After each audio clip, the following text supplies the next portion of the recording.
ওর বিছানায় একসাথে 5 থেকে 10টা মেয়েও ঘুমাইছে, এরকমও আছে। ওর নিজের ভাবি বলছে যে ও তো ছোটবেলায় যখন ওর বয়স ধরেন 7, 8, 9 ওইরকম অবস্থায় কম্বলে 2 পাশে 2 মেয়েকে নিয়ে ঘুমাইতো। আমি নিজে দেখছি ওর মা 200 টাকা নিয়ে ওর বেডরুমে মেয়েদেরকে ঢুকাইতো। ওর মা তার দালাল, 200 টাকা নিয়ে বেডরুমে ঢুকাইতো তার ছেলে। আমি থাকা অবস্থায় তার লাইফে আমি বলছিলাম যে ও যখন আমি আর ও যখন আলাদা হয়ে গেছে, ওর বসুন্ধরায় যে ওর আলমিরা দেখে আমি অবাক হয়ে গেছি। 150 প্যাকেট কন্ডম। কোন মানুষের বাসায় থাকে 150 প্যাকেট কন্ডম? এবং কোন মানুষের মা বাবা বোন থাকা অবস্থায় সেখানে মেয়েরা যে রাত কাটায়? অনামিকা ঐশীর মতো মেয়ে যে ওখানে নাইট স্টে করে আছে, ভিডিও আছে আমার কাছে। কিভাবে? ও বলছিল না এগুলো আমাদের শুটিং ছিল। ও যে সব চ্যানেলগুলোতে যে ইন্টারভিউ দিয়ে আসছিল, হ্যাঁ, যে সে রণবীর সিং এর মতো নগ্ন হয়ে শুট করতেছিল অনামিকা ঐশীর সাথে, সেই শুটিং এর ভিডিও কোথায়? সেই সিনেমাটা কোথায়? আমি একটু দেখতে চাইতো।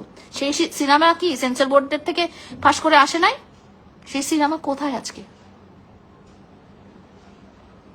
আপনারা যারা এত বছর ধরে মামুনকে সাপোর্ট করছেন, কেন করছেন? আপনাদের কি বিবেক বিবেচনা কিচ্ছু নাই? একটা মানুষকে যে রাস্তায় পিটায় মেরে ফেলতে চায়, যে প্রচন্ড গালাগালি দিয়ে 23 থেকে 27 মিলিয়ন লোকের সামনে লাইভ করে, আমার বাসায় বসে লাইভ করে আমাকে মেরে ফেলতে চায়, সেই মানুষটা কেমন হইতে পারে? সেই মানুষটা কিভাবে আপনাদের আইডল হয়? কিভাবে আপনাদের আইডল হয়? সেই মানুষটা কিভাবে আপনাদের আইডল হয়? আপনারাই বলেন। কিভাবে আপনারা তার সাপোর্ট করেন? কেন তার ভিডিও দেখেন? কেন?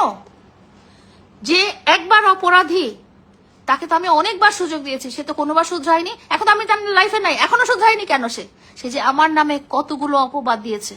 তাকে নাকি আমি নেশা করা শিখিয়েছি, তাকে নাকি আমার বাসায় বন্দি করে রেখেছি, সে নাকি মানে আমাকে কখনো ইউজ করে নাই। তাহলে এখন কি হচ্ছে তার লাইফে?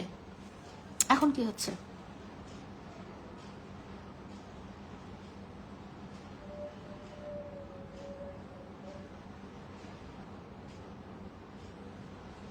আমি বলতে চাই, একটা অপরাধীকে সাপোর্ট করা, একটা অপরাধীকে ফলো করা, একটা চিহ্নিত অপরাধীকে আইডল মানা, তার মানে আপনিও সমান অপরাধী।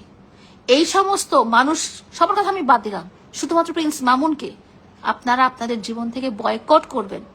আপনাদের সন্তান, আপনাদের ছোট ভাই, আপনাদের আশেপাশের মানুষজন যেন তার এই জীবনের আদর্শ দেখে কখনো বড় না হয়। তার এটা তো আদর্শ বলবো না আমি, তার এই জীবনের এই যে প্রতারণার যে প্ল্যানিং, প্রতারণার যে এক্সিকিউশন, এইসব দেখে যেন কেউ